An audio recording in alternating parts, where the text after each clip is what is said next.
adalah surga kuliner. Image ini yang sepertinya membuat bisnis kuliner menjadi cukup menjanjikan di Kota Bengawan. Di Solo, sejumlah kantong pusat kuliner bermunculan. Ada yang tumbuh dengan perencanaan, ada pula yang tumbuh tanpa perencanaan. Seperti Jalan Teguh Umar, berawal dari 1-2 kuliner legendaris di sepanjang jalan yang tak jauh dari Pura Mangkunegaran ini, investasi di bidang kuliner tumbuh secara organik.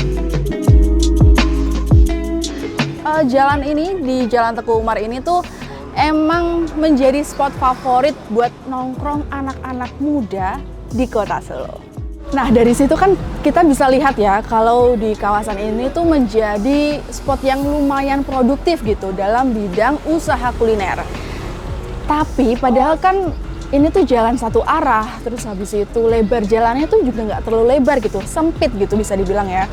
Apalagi buat cari parkirnya, waduh, buat yang mengendarai mobil sih ini tuh susah, PR banget buat cari parkirnya gitu. Tapi itu sih yang bikin dia penasaran kenapa orang-orang tuh berani banget buat berbisnis di kawasan Keprabon ini. Nah, jadi mari kita cari tahu bareng-bareng.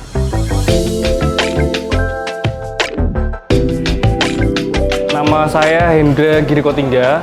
Di sini saya sebagai manajer operasionalnya Koske Coffee Service. Kalau awal kita buka pertama itu di tahun 2020. Itu bulan Januari terus sampai ya berarti udah jalan hampir 3 tahun sekarang. Perkembangannya kalau dari awal tuh kita buka di kios yang kecil sebelah sana, jadi sebelah, terus kita akhirnya di setahun pertama kita nyoba buat expand, jadi kita nyewa bangunan ini yang baru sampai ya sekarang ini. Awalnya sih kita buka di sini itu pertama karena sebenarnya targetnya ada Mangkunegaran ya, Mangkunegaran, terus juga ada Pasar Triwindu, ada Soto Triwindu juga. Menurut kita itu lumayan potensial buat wisatawan lah, baik dalam negeri maupun luar. Dulu kan bukanya beberapa bulan sebelum COVID ya kalau nggak salah. Itu kita masih punya target di situ. Dan kebetulan jalan ini juga belum terlalu rame waktu dulu, walaupun searah tapi nggak rame, jadi sepi di siang hari juga masih sepi, walaupun searah dan masih kondusif, cuma lalu lalangnya nggak terlalu rame juga. Dan kebetulan juga kiosnya harganya cukup terjangkau untuk di tengah kota. Kalau konsep mungkin yang cukup khas sebenarnya kalau dari review customer itu di sistem open bar-nya. Jadi kalau biasanya di tempat kopi lain itu barnya tertutup, kalau di sini kita lebih terbuka, jadi langsung kayak dapur rumah gitu modelnya. Jadi customer juga bisa langsung lihat teman-teman barista tuh bikinnya kayak gimana, terus interaksinya barista kayak gimana. Ya, paling di situ sih khasnya kalau dari yang kita tahu selama ini. Kalau kita sebenarnya dulu awalnya emang konsepnya take away ya, take away, jadi emang tempatnya kecil, nggak banyak tempat nongkrong, jadi customer-nya lalu lalang. Kebanyakan juga packaging-nya take away, pengennya gitu. Dan sebenarnya sampai sekarang juga masih mempertahankan itu. Jadi kita emang nggak banyak fasilitas untuk nongkrong. Colokan juga nggak ada, terbatas lah, cuman ada di situ aja. Terus nggak pakai AC juga, nggak ada wifi juga. Akhirnya cuman kita mungkin punya spot sendiri di pinggir jalan. Jadi mungkin teman-teman Solo mungkin kita nangkepnya emang lebih suka nongkrong pinggir jalan ya. Jadi kayak di pinggir jalan nongkrong gitu mereka lebih suka juga. Vibe-nya aja mungkin ya. Vibe-nya dari si barista di mana kita juga lebih dekat sama baristanya, dari customer ke baristanya itu lebih dekat. Terus juga view jalan sini nggak terlalu rame kalau pagi sampai ke sore mungkin. Dan mungkin juga vibe-nya lebih agak mirip di Canggu juga, banyak yang bilang. Jadi kayak mereka nongkrong di pinggir jalan, santai, sore-sore kayak gitu. Jadi mereka suka gitu.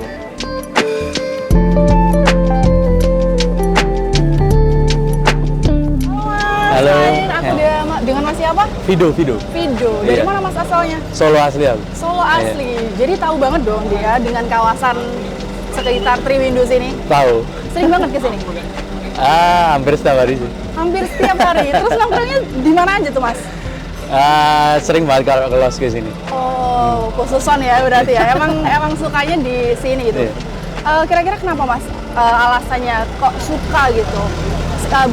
Sebelumnya aku mau tanya sih, Masnya kesini naik apa? Aku kan juga suka sepedaan. Kadang juga kesini naik sepeda sama teman-teman. Kadang naik motor. Oke.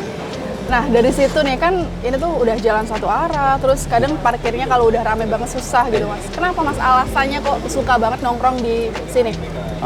Kayaknya comfortable banget ya tempatnya. Terus lalu lalang enak ya buat lihat-lihat orang lewat di sini. Terus kopinya sama minuman lainnya tuh enak sih. Oke, berarti menurut Masnya sendiri, Mas Pido sendiri nggak Buat masalah nyore gitu ya? juga asik, enak gitu. Oke, nggak masalah ya buat jalan yang satu arah terus kadang parkirnya susah gitu? Nggak masalah. It's okay ya? It's okay. Pokoknya tempatnya comfortable? Oke, isi. Oke, thank you Mas.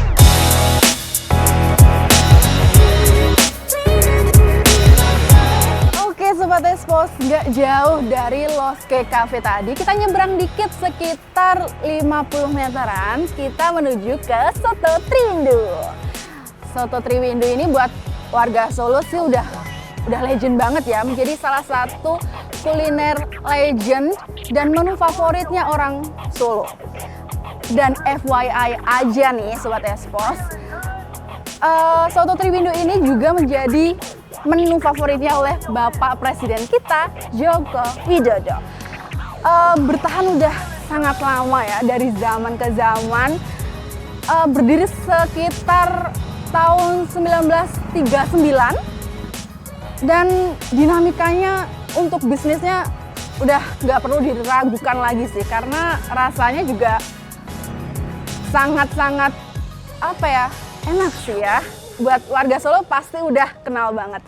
So gimana sih ceritanya bisa sampai bertahan sampai sekarang dengan banyaknya perubahan-perubahan di kawasan Keprabon ini, Teku Umar ini? Yuk kita tanya-tanya.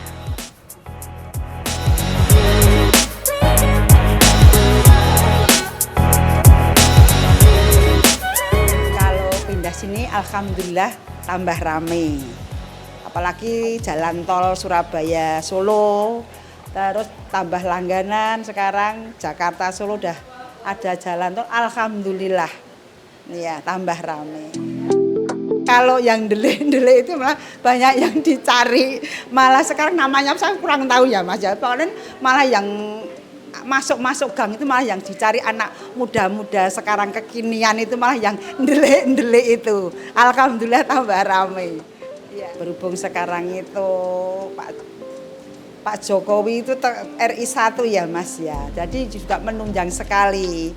Beliau kan memang beliau itu sudah langganan dari dulu, dari beliau sebelum jabat jadi wali kota sudah keluarga sudah langganan. Sekarang banyak yang bikin vlog-vlog yang bikin kayak Pak Jokowi itu kan bikin juga kayak gitu, jadi tambah ramai sekali.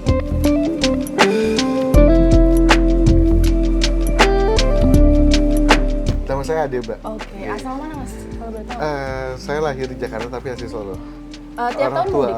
Tiap tahun mudik. Tiap tahun mudik. Tiap tahun Terus mudik. ini lagi di Soto Triwindu nih. Iya. Emang tiap tahun kesini atau gimana Mas? Iya, tiap tahun kita udah itinerary-nya pasti kesini, salah satunya. Oke, berarti udah ada di ini checklist ya? Betul. Dan juga ini kan salah satu soto kenangan bapak mertua saya, gitu. Dan juga saya pertama kali dikenalin sama bapak saya kan, wah ternyata sotonya enak, seger gitu kan. Tempatnya juga, ya tempat-tempat lama, model lama gitu. Oke. Termasuk menurutnya Mas Adi termasuk hidden gem gak sih kalau di Solo Triwindu? Wah pasti, ini kan nyempil. Nyempil banget ya kan. Dan orang nggak tahu kalau nggak ada pelang depan, malah pelang depannya cuma kecil loh, ya kan? Betul. Kalau yang nggak tahu kan pasti kan nggak mungkin masuk dapet gitu. Tapi namanya kalau kita udah searching dimudahkan sama sosial media, udah gitu udah hidden game gitu kan, wah harus kita cari gitu kan. Emang berarti kan Mas Adi kesini tuh karena kangen suasananya ya? Betul, iya. Kangen sama masa kecil bapak saya juga tuh.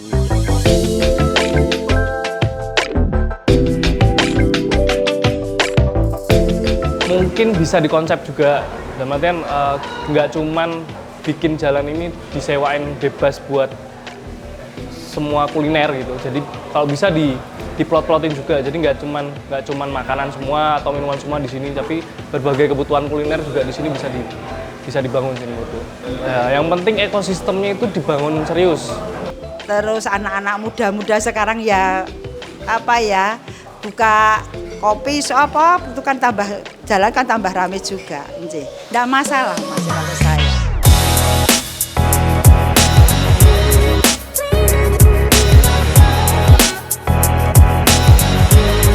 Jadi di kawasan Teku Umar ini cukup potensial ya buat para pebisnis kuliner.